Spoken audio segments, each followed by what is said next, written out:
नमस्ते, मेरा नाम प्रेरित है। 19 अगस्त 2020 को एनआरए नेशनल रिक्रूटमेंट एजेंसी का कैबिनेट अप्रूवल आ गया है। तो यह पूरी उम्मीद है कि 2021 से NRA CET common eligibility test लेने की शुरुआत कर देगी। तो इस वीडियो में हम यह जानेंगे कि सीईटी क्या है, यह कौन सी सेंट्रल गवर्नमेंट जॉब्स के लिए एप्लीकेबल रहेगा। फिर हम यह देखेंगे कि सीईटी एक स्टूडेंट की लाइफ को कैसे आसान बनाएगा। फिर हम यह जानेंगे कि आने वाले कुछ सालों में सीईटी की इंपॉर्टेंस क्यों बढ़ती जाएगी। और वीडियो के अंत में, इवन तो अभी कोई सिलेबस तो नहीं आया है, बट फिर भी हम यह ट्राई करेंगे, यह डिस्कस करेंगे कि आप इस एग्जाम की तैयारी आज से ही कैसे शुरू कर सकते हैं। देखिए, आज की तारीख में ये सारी जितनी एजेंसीज हैं जो ग्रुप बी और ग्रुप सी की नॉन गेस्टेड पोजीशंस के लिए रिक्रूटमेंट करती हैं, वो अपने अलग अलग एग्जाम्स कंडक्ट करती हैं। जैसे कि स्टाफ सिलेक्शन कमीशन का कंबाइंड ग्रेजुएट लेवल का एग्ज़ाम है, हायर सेकेंडरी लेवल पोजीशंस के लिए एक एग्ज़ाम है, जनरल ड्यूटी, स्टेनोग्राफर का है, मल्टीटास्किंग का एग्ज़ाम, आरआरबी का, एनटीपीसी, ग्रुप डी के एग्ज़ाम्स, और बैंकिंग में पीओ, क्लैरिकल, ये सारे एग्ज़ाम्स। और इनका प्रीलिम्स भी अलग अलग होता है। तो एक स्टूडेंट को पता नहीं कितने सारे प्रीलिम्स देने पड़ते हैं। लेकिन सीईटी के आने के बाद इन सब के ये जितने भी एग्ज़ाम्स हैं जो ग्रुप बी और ग्रुप सी की नॉन गेस्टेड और नॉन टेक्निकल पोजीशंस के लिए हैं, उनका प्रीलिम्स एक ही हो जाएगा और वो होगा सीईटी कॉमन एलिजिबिलिटी टेस्ट। और सीईटी 3 लेवल्स में होगा, क्लास 10, क्लास 12 और ग्रेजुएशन। तो अपनी एजुकेशन क्वालिफिकेशन के हिसाब से आप उसी लेवल का एग्जाम दे सकते हैं। मेरे हिसाब से तो इस टेस्ट का स्टूडेंट को बहुत फायदा होने वाला है। एक तो बहुत सारे एग्जाम्स को हटाकर एक टेस्ट बना दिया गया है, एक ही बार फीस देनी होगी, खर्चा बचेगा। दूसरा, यह भी डिसाइड किया गया है कि यह टेस्ट भारत की हर एक डिस्ट्रिक्ट में होगा। तो जो जैसे पहले घंटों ट्रैवल करके कई कई किलोमीटर दूर, कई बार तो एक दिन पहले सेंटर पे पहुंचना पड़ता था, खासकर जो बच्चे गांव में रह रहे हैं, हिली रीजन्स में रह रहे हैं, रिमोट रीजन्स में रह रहे हैं, अब ऐसा करने की जरूरत नहीं है, क्योंकि आपकी डिस्ट्रिक्ट में ही, आपके जिले में ही टेस्ट होगा। मेरी काफ़ी फीमेल स्टूडेंट्स हैं जो इस वजह से टेस्ट देने से वंचित रह जाती थी कि उनके साथ जाने के लिए कोई होता ही नहीं था, और दूसरे शहर में बच्चे को भेजने का माँ बाप का कंसर्न रहता ही है। अब ऐसा प्रॉब्लम नहीं आएगी। यह भी डिसाइड किया गया है कि एक पोर्टल बनेगा, उस पोर्टल यानी कि वेबसाइट बनेगी, उस वेबसाइट के जरिए ही सारी कम्युनिकेशन होगी। उसी पे आपको अप्लाई करना है, उसी पे डेट शीट आएगी, मार्कशीट आएगी, सब एक पोर्टल पे ही होगा। और अगर आपको कोई शिकायत है, इस पूरे प्रोसेस में कोई शिकायत है, तो एक हेल्पलाइन खुली रहेगी जो कि 24 घंटे खुली होगी, दिन रात। उस पर आप जब मर्जी फ़ोन करके अपनी प्रॉब्लम डिस्कस कर सकते हैं, उसका सॉल्यूशन ले सकते हैं। 2 बहुत अहम फैसले लिए गए और उसको ध्यान से सुनना, क्योंकि ये बहुत इंपॉर्टेंट है। पहला तो ये कि इस टेस्ट का स्कोर 3 साल तक वैलिड रहेगा। यानी कि अगर आपने 2021 में टेस्ट लिया तो उस 2021 में तो आप मेंस के लिए अप्लाई कर ही सकते हैं उसके बेसिस पे, उस प्रीलिम्स के सीईटी के स्कोर के बेसिस पे। लेकिन उसके आने वाले साल, 3 साल तक जितने भी टेस्ट हैं, जो भी टियर 2, टियर 3 के टेस्ट हैं, उसके लिए आप एलिजिबल रहेंगे। और सबसे इंटरेस्टिंग बात यह है कि अगर मान लो आपका स्कोर पहले वाले स्कोर से कम आता है, एग्जाम्पल लेते हैं, जैसे 2021 में आपने टेस्ट दिया, सीईटी दिया, और आपका स्कोर आया 51%, 51%, और आपने सोचा चलो इस स्कोर को सुधारते हैं, तो आपने फिर से टेस्ट दिया 2022 में और आपका स्कोर आ गया 53%, तो 53% माना जाएगा। आगे जब आप अप्लाई करेंगे वो 53% स्कोर माना जाएगा। लेकिन अगर स्कोर आ गया कम, 49%, तो आपका 51% जो 2021 में, जो पहले जो टेस्ट लिया गया है, वो माना जाएगा। तो इसका मतलब ये हुआ कि इस टेस्ट का स्कोर 3 साल तक वैलिड है। 3 साल में आपको एक ही बार एग्जाम देना है, चाहे तो आप ज्यादा रिपीट भी कर सकते हैं, और रिस्क नहीं है, क्योंकि ज्यादा जो स्कोर होगा वही माना जाएगा। दूसरा अहम फैसला यह है कि जो गांव में बच्चे रह रहे हैं, उनका जो मॉक टेस्ट है, जैसे हम जब प्रैक्टिस करते हैं तो काफ़ी मॉक टेस्ट देते हैं, और गांव में जो बच्चे, उनके पास बहुत ज़्यादा रिसोर्सेज नहीं होते, एक्सेस नहीं होता टेस्ट सीरीज का और अलग अलग मॉक टेस्ट का, तो उनके लिए मॉक टेस्ट एनआरए ही कंडक्ट करेगी। आप उसी पोर्टल पे जाके मॉक टेस्ट दे सकते हैं। तो ये इतने सारे जो इसके बेनिफिट हैं, अगर आप इसको ध्यान से सोचेंगे तो आपको लगेगा कि ये काफ़ी बड़ा एक फैसला है आपकी लाइफ के लिए, आपकी करियर के लिए।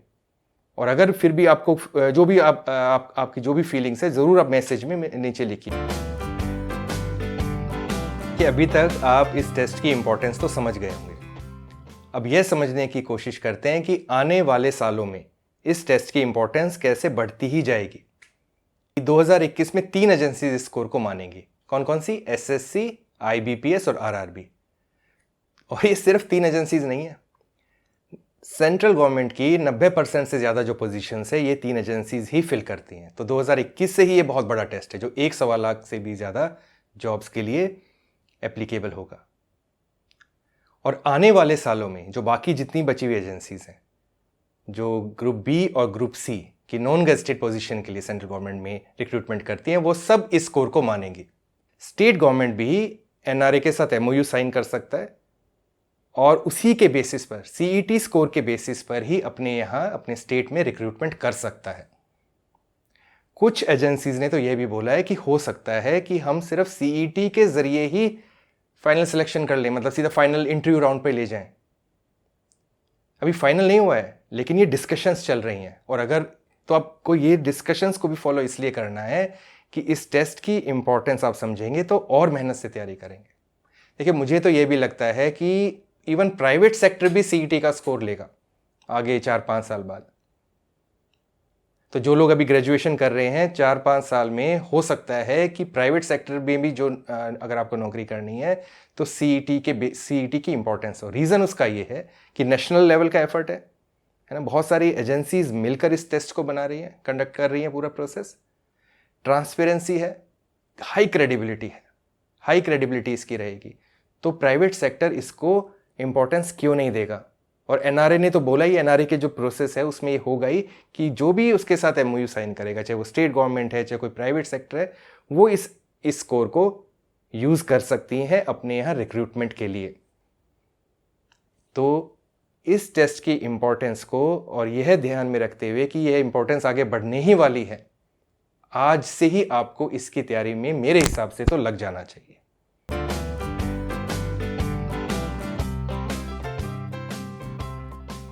इससे पहले कि आगे बढ़ें और ये देखें कि हम सीईटी की तैयारी अभी से कैसे शुरू कर सकते हैं, मैं आपको एक प्रैक्टिस एक्सरसाइज देना चाहता हूँ। देखिए, हमारे good job India YouTube channel की एक खास बात यह है कि हम हर वीडियो में आपको प्रैक्टिस एक्सरसाइज देते हैं। पिछले 15 साल के प्रोफेशनल एक्सपीरियंस से मैंने एक चीज़ सीख ली है कि किसी की ट्रू लर्निंग के लिए, जो सच्ची लर्निंग है उसके लिए ये 4 पिलर्स का होना बहुत ज़रूरी है, 4 स्टेप्स। पहला तो है स्टडी, जो कि आप कर ही रहे हैं, एक वीडियो देखना भी एक स्टडी ही है। दूसरा है शेयरिंग, जो भी आप नया सीखें वो ज़्यादा से ज़्यादा लोगों के साथ शेयर करें। शेयरिंग करेंगे तो फिर उस पर डिस्कशन होगा, फिर आपसे कुछ ऐसे सवाल पूछे जा सकते हैं कि हो सकता है आपके पास उनका आंसर ही ना हो, फिर आप और पढ़ेंगे, हो सकता है इस वीडियो को आप दोबारा देखें। तो शेयरिंग बहुत इंपॉर्टेंट स्टेप है एक क्यूरियोसिटी जनरेट करने के लिए। तीसरी चीज़ है प्रैक्टिस। आप चाहे कितनी ही यूट्यूब वीडियोस देख लो, अगर आप प्रैक्टिस नहीं करोगे तो आपकी ट्रू लर्निंग नहीं हो सकती, ये आपको समझना होगा। तो इसके लिए अभी के लिए आपकी प्रैक्टिस एक्सरसाइज ये है कि अगले 2 दिन में, 2 ही दिन में, नहीं तो आप इस एक्सरसाइज को कभी नहीं करेंगे, आपको ऐसे 2 लोगों को ढूंढना है जो गवर्नमेंट जॉब्स की तैयारी कर रहे हैं और उनको सीईटी के बारे में बताना है। जैसे भी, चाहे फ़ोन के ज़रिए या मिल के या जैसे भी, आपको उनको सीईटी के बारे में बताना है। और अंत में 4th स्टेप है फीडबैक। आपको यह कैसे पता चलेगा कि जो भी आपने सीईटी के बारे में स्टूडेंट्स को समझाया उनको समझ में आया या नहीं? तो फीडबैक लेना बहुत ज़रूरी है कि भाई आपको जो भी मैंने बताया वो आपको समझ में आया या नहीं, कुछ गैप्स तो नहीं रह गए, मैं ठीक से क्लैरिटी के साथ आपको कम्युनिकेशन कर भी पाया या नहीं, है ना, कुछ ऐसे क्वेश्चंस तो नहीं है जिनका मैं आंसर नहीं कर पाया, मेरे से कुछ छूट तो नहीं गया। ऐसा ही फीडबैक आप मुझे भी दीजिए। तो नीचे कमेंट्स में जाकर आप लिख सकते हैं कि भाई आपको इस वीडियो से क्या समझ में आया, ये वीडियो आपको कैसी लगी, क्या कोई ऐसे क्वेश्चंस हैं जो अभी भी आपके मन में उठ रहे हैं और उनका आंसर आपको इस वीडियो में नहीं मिला हो, वो भी आप लिख सकते हैं। तो हो सकता है मैं कमेंट्स में ही उनका आंसर कर दूं। ये भी हो सकता है कि जैसे अभी और इन्फॉर्मेशन सीईटी के बारे में आनी ही है अगले कुछ महीनों में, तो वीडियो तो बनानी ही है एक और, पार्ट 2 CET पर, तो हो सकता है उस टाइम पर मैं इन सवालों का भी आपको आंसर कर दूं। और मैं कोशिश ज़्यादा से ज़्यादा ये करूँगा कि जो कमेंट्स आप करेंगे उसी पे मैं आंसर कर दूं। देखिए अभी CET का कोई सिलेबस नहीं आया है, अभी तो सिर्फ NRA का कैबिनेट अप्रूवल आया है। अभी तो NRA कॉन्स्टिट्यूट होगा, फिर पूरा प्रोसेस चलेगा, फिर सिलेबस बनेगा। लेकिन मेरी एनालिसिस के हिसाब से जो ये एजेंसीज़ हैं जो NRA को बना रही हैं, staff selection commission, IBPS, RRB, इनके जो एग्ज़ाम्स हैं प्रीलिम्स के, उसमें काफ़ी कॉमनैलिटीज़ हैं, काफ़ी चीज़ें हैं जो सेम हैं। तो उसको ध्यान में रखते हुए ये 4 टॉपिक्स हैं जो CET में आने वाले हैं। मैं पूरा कॉन्फिडेंस हूँ इस चीज़ों को लेकर।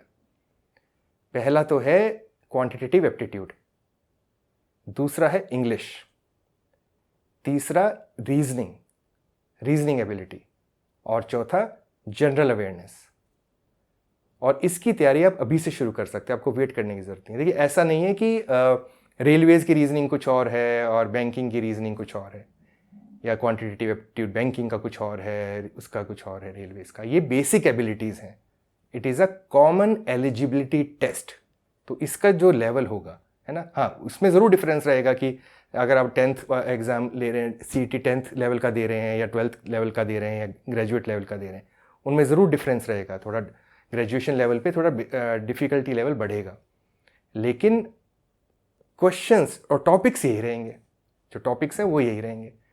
तो आप ऐसा कीजिए, कोई भी किताब उठा लीजिए रीजनिंग की, चाहे वो किसी एग्ज़ाम की आप ऑलरेडी तैयारी कर रहे हो, चाहे या उसकी हो, या कोई जनरल आप बुक ले सकते हैं इन चारों सब्जेक्ट्स पे, और आप उसकी तैयारी कर सकते हैं। और तैयारी कैसे आपको करनी है वो आपको मैंने बताया। कोई भी चीज़ सीखने के लिए 4 पिलर्स बस आपको ध्यान रखने हैं। और अगर आप चाहते हैं कि आपके पास जो आने वाली जो वीडियोज़ हैं उनका आपके पास नोटिफिकेशन आ जाए, तो आप इस चैनल को नीचे जाकर बटन दबाकर सब्सक्राइब भी कर सकते हैं। Thank you.